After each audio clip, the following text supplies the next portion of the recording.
All right, good afternoon. This evening's lesson is going to be on emotion and stress. So first of all, we start out with the definition of emotion, which has three components. First of all, whenever we experience emotion, there's a physiological change that occurs inside of us. No matter what emotion we're experiencing, our heart rate will go up, our breathing goes up, we start to perspire. The second component would be expressive behaviors. So for every emotion that we experience, we also express them through facial expressions or body language. The third component would be for some emotions, we need a conscious awareness of what's going on around us in order to know what emotion we are experiencing. For example, I gave you in class jealousy. So you have to see some situation occurring and be cognitively aware of what's going on before you know to feel jealousy. That's not instinctual. So those are the three components of emotion. All right, we looked at 4 different theories of emotion.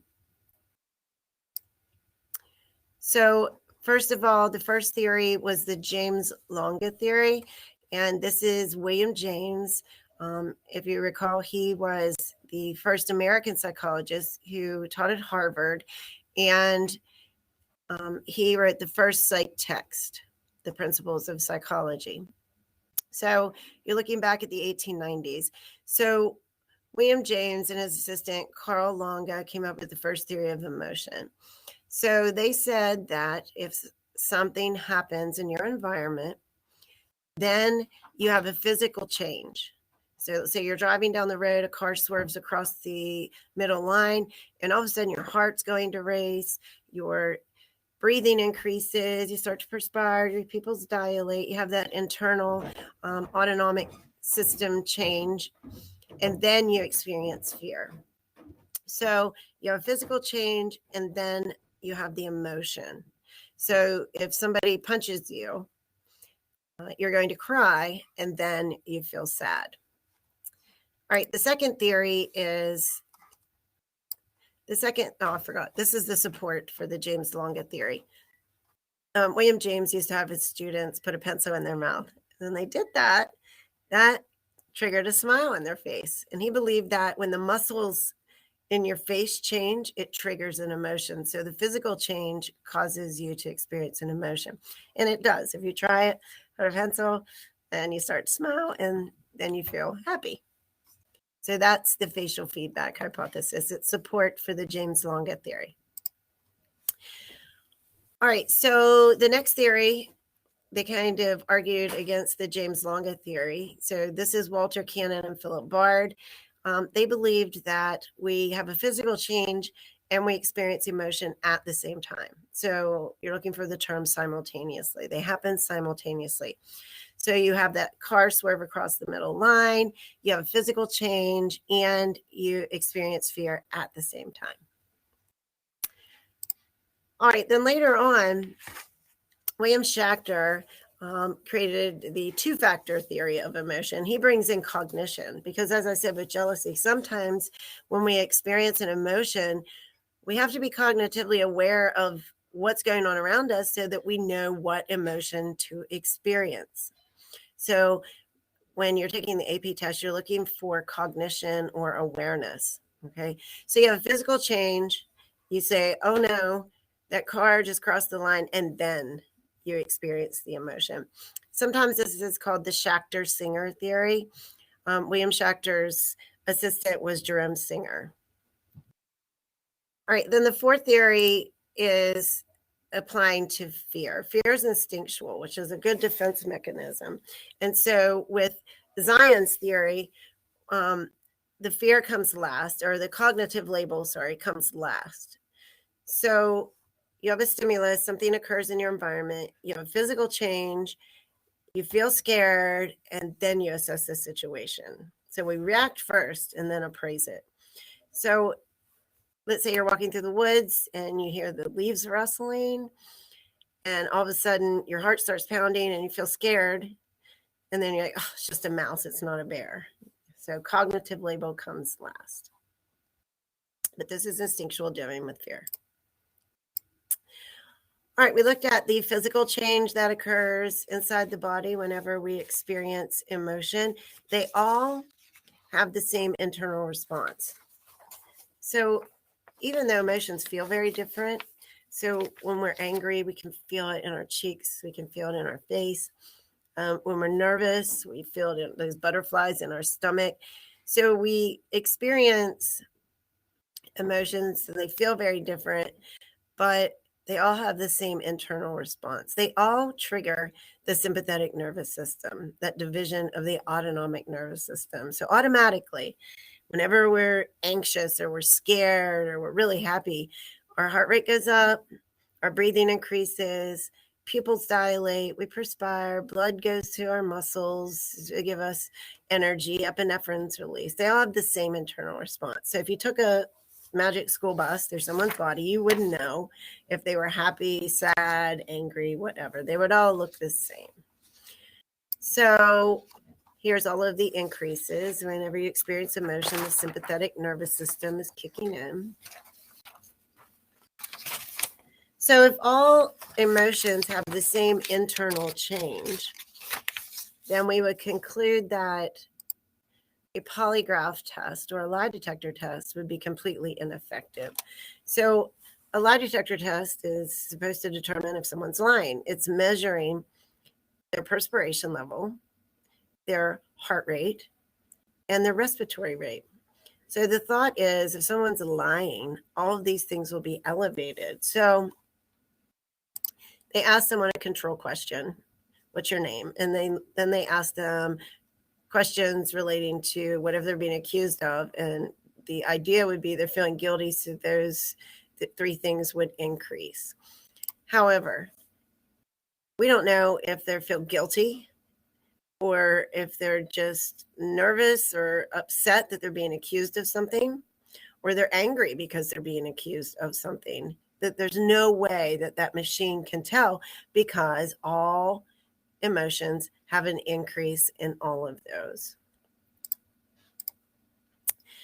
All right, a lot of us tend to communicate our emotions, our feelings using nonverbal communications. Our facial expressions show how we feel sometimes. With anger, you see that in the eyes. If you're sad, your lip sticks out. If you're happy, you can see it in the mouth.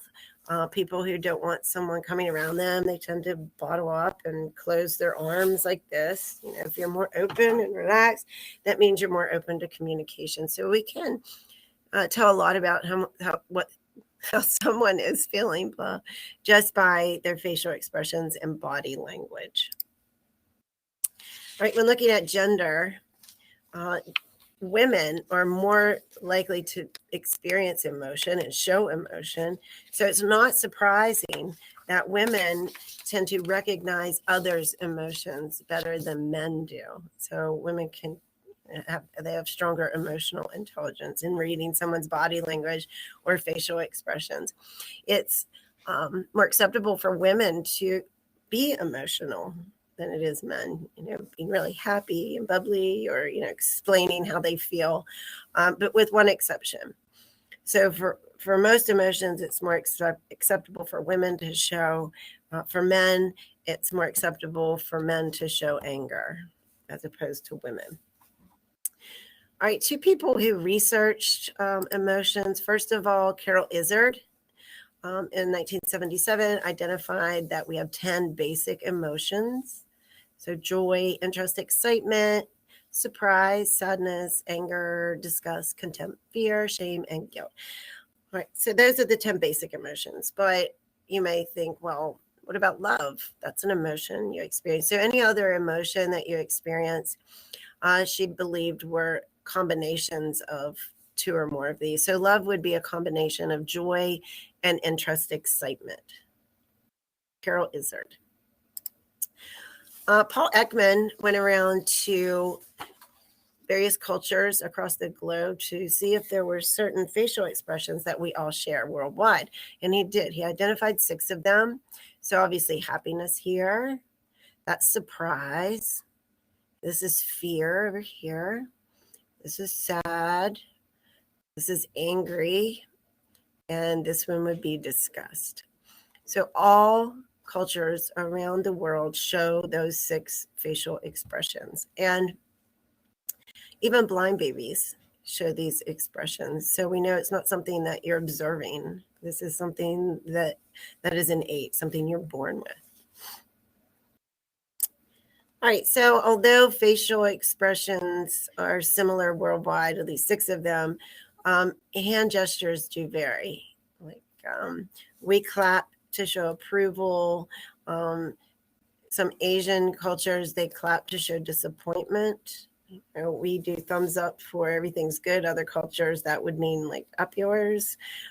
So it pays, if you're going to travel abroad, to research different hand gestures before you go, because they are very different.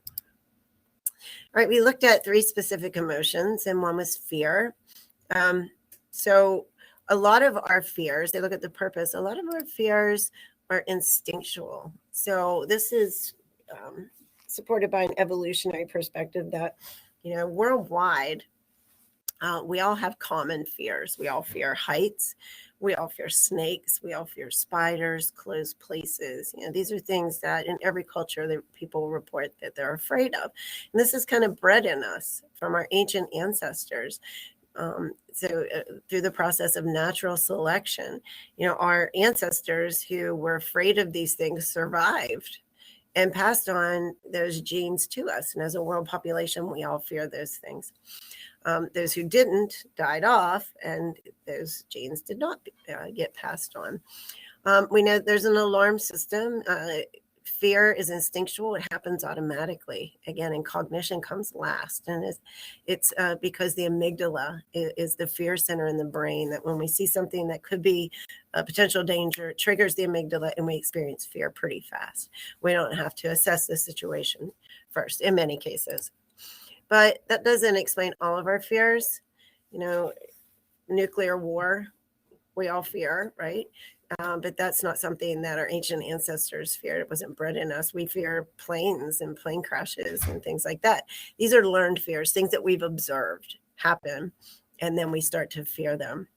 For example, I have a tanning bed there. I won't get in one because I watched The Final Destination, where that girl burned up in one, so that sticks in my brain, and I fear them.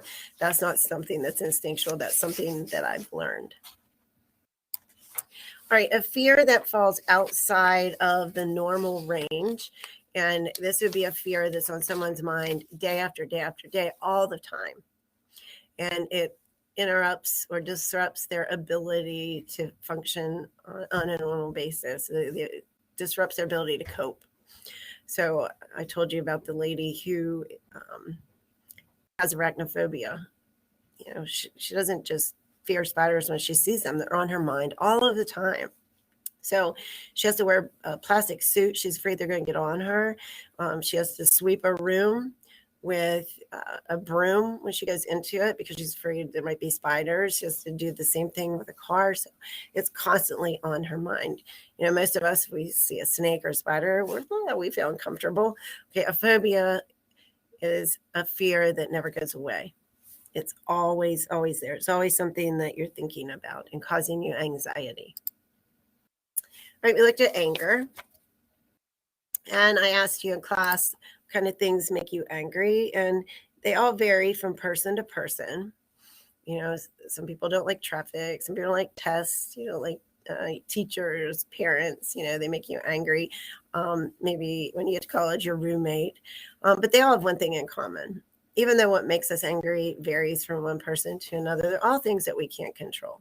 We can't control traffic, can't control our parents, we can't control our roommate, we can't control our siblings, and those things make us angry. In addition to becoming angry, they also stress us out, which we'll look at in a moment, things that we can't control.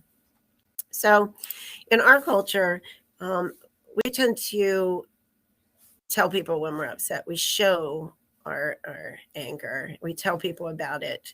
And this is called catharsis. It's an emotional release when we're angry. And some psychologists believe that that's a good thing. So that's the catharsis hypothesis. So according to this hypothesis, we hold aggression, we hold anger in our muscles. And if we punch a pillow, if we scream, we do whatever, it gets it out. And then we feel better. Now, this is controversial. Other psychologists believe that when you become aggressive from being angry, it breeds more aggression. So some argue against this catharsis hypothesis. Okay, so happiness. Two terms here. Well, I asked in class, what do you think would bring happiness for most people? A lot of people immediately say money, but money does not buy happiness. Most people report higher life satisfaction when they have strong relationships and they found love and they feel like they belong somewhere, not necessarily having money. The more money you make, the more money you spend, and you still have those problems. All right, so relative deprivation. Somehow we feel deprived and our level of happiness goes down when other people have things that we don't. So let's say this is the grass is always greener over there, and it can interfere with our level of happiness. So let's say your parents buy you a car, and it's an old car for graduation, but you're happy, you have a car. You're able to be more independent now. But then your best friend pulls in and they're driving, a new Mustang. And you look at your car, now your level of happiness goes down. So we feel deprived when other people have better things than we do. The feel good, do good phenomenon. So this is pretty common sense right there. We tend to be more helpful when we're in a good mood. So when we feel good, we do good things. All right, so that brings me to stress. All right, so stress is the internal change that happens inside of our body. This is when the cortisol is released, we feel we have an increase in heart rate, increase in respiration, increase in perspiration, all the autonomic nervous system changes, the sympathetic nervous system kicking in. That's the stress. So that internal change happens in response to an event that we find challenging or threatening. And that would be the stressors. So stressors are the events. Let's say traffic would be a stressor that causes the internal change that's very harmful to our body over time. Stress. All right. Again, if I ask you what stresses you out, everything that you say is going to be linked to some lack of control. We don't like it. We become angry. We become stressed when we lack control over a situation. All right. So the highest age group for experiencing stress would be your late teens and your young adulthood years. And it's because there's a lot of things that you don't control at this age. And there's a lot of uncertainty as well, which can also stress us out. Okay, as you get older and you gain more stability in your life, the stress level does tend to go down. All right, so 3 different stressful life events or categories. First of all, something devastating happens, like a catastrophic event. You could live through an earthquake, a house fire, a flood, combat. So all of these things are short term. Once you're removed from those situations, the stress level should go down. Your house is flooded. Okay, after everything is repaired and everything goes back to normal, then the stress will go down. So this is short term, hopefully. Life changes. Anytime you have a change in your situation in life, it's going to cause you stress because it's uncertainty. And you need time to adjust. So the loss of a loved one, getting divorced, getting married, getting a new job, losing a job, having a child, going to a different school. Anytime we experience change, we're going to be under stress. So again, this is short-lived. Once we adapt to that new position that new job that we took, or the new school that we've moved to, then the stress levels go away. So both of these should be short-term. The dangerous category would be the daily hassles. These are people who are under stress day after day after day after day after day. And we're going to talk about the harmful effects on the body, so at which they would be more at risk for. So this could be related to job stress. A lot of occupations, people have a lot of stress, rush hour traffic, and this can cause burnout, which we'll look at in a moment, all the harmful effects that occur. But for example, there was a study done on stockbrokers. You're on Wall Street, and you're basically, your livelihood depends on buying and selling of stocks, the market, which, that would be very, very stressful because you never know what's going to happen to the economy. And they find that upon an autopsy, when they die, a lot of them suffer from various heart conditions. But when looking at their heart, when they pass away, your heart's a muscle. And what happens when you work a muscle? It gets bigger. Okay, well, your heart's a muscle. Well, if you're under stress and your heart's pumping faster and more often every day, then the heart starts to grow. The heart should be the size of your fist. And, upon autopsy, they find that these individuals who are under this daily stress, their heart is 4 times larger than the average person. So very dangerous. All right, so the major effects on the body. Okay, so you're under persistent stressors. Of course, epinephrine, norepinephrine is released in adrenaline when the sympathetic nervous system's kicked in. But cortisol is that dangerous stress hormone. Okay, so cortisol, when it's released, it builds up on the inside of your arteries. So an artery is like a tube, okay, and the blood flows through it. Cortisol starts building up on the outside of the tube. Okay, so over time, it just keeps building and building. It can cause blockage, and that can lead to coronary artery disease. It can lead to a heart attack. It can lead to aneurysm. It can lead to stroke. So this cortisol is very, very dangerous. So that's one major effect on the body is heart disease. Second, whenever you are under stress and that cortisol is being released, your lymphocytes are suppressed. So that means they're not being released. Well, we like those to be released. They're like your white blood cells. They protect you from getting sick. They fight off bacteria. They fight off viruses. We have 2 different types of lymphocytes, B and T. B lymphocytes fight bacteria, and they're produced in the bone marrow, so BBB. T lymphocytes are produced in the thymus, and they fight off viruses and some carcinogens. So when they're not being released and we're exposed to bacteria or a virus, then we're more likely to get sick. So that's our immune suppression. Whenever the autonomic nervous system is kicked in, your heart rate's up, blood is going to your muscles, the glucose and blood flows to your muscles to give you energy to help deal with this stressful situation. Your heart rate's up, your breathing's up, you're perspiring, all of those things are happening. So 1, if your heart rate's up constantly, it can cause hypertension or high blood pressure. 2, since the blood's flowing to the muscles, it takes away from your other organs. So not enough blood's going to your brain, so you can suffer migraines.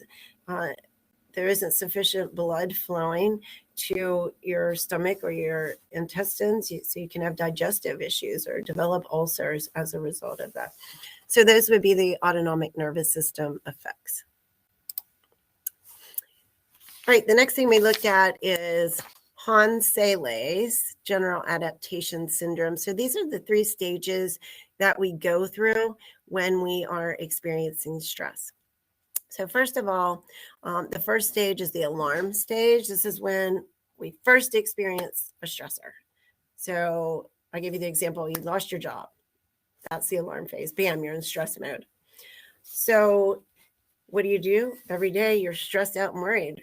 How am I going to feed my family? How am I going to pay my bills? I need to find a new job. So your body's resisting. You're going from place to place looking for a new job.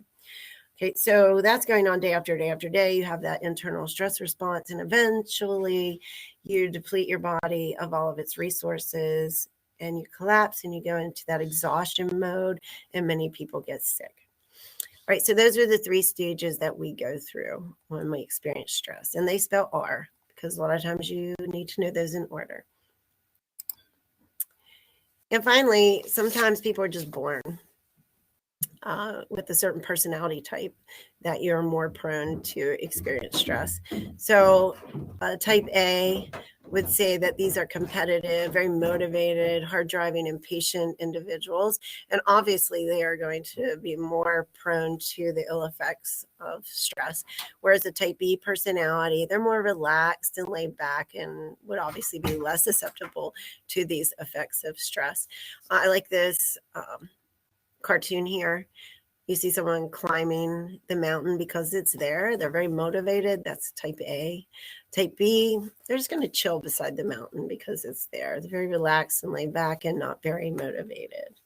So, all right. So that finishes off everything with emotion and stress. And I recommend you go and try and answer some of the questions in the workbook. Again, I'll be around for about a half an hour if you have any questions. All right. Have a good evening.